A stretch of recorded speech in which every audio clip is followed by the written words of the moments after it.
Alright, today we have a quick tutorial on paste special within Excel.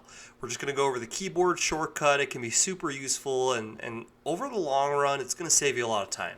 So let's say right here we have our set of data.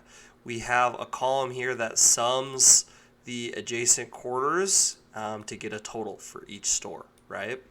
So let's say we want to copy this, so we'll hit Control C, and we want to transpose this, or we want to paste this in a special way.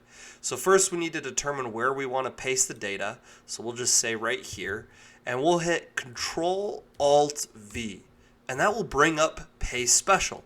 So keep in mind, if you're using a Mac or Apple computer, that keyboard shortcut is going to be Control Command V. So that way we can determine how we want to paste the data. If we want to paste it as a formula, we want to paste it as a value, if we just want to keep the format for those cells or whatever, right? So we'll just do paste values in this case, and we'll just hit enter or OK, and that's going to paste the values. So we can see here that those are just the numbers. The formula is now gone between that.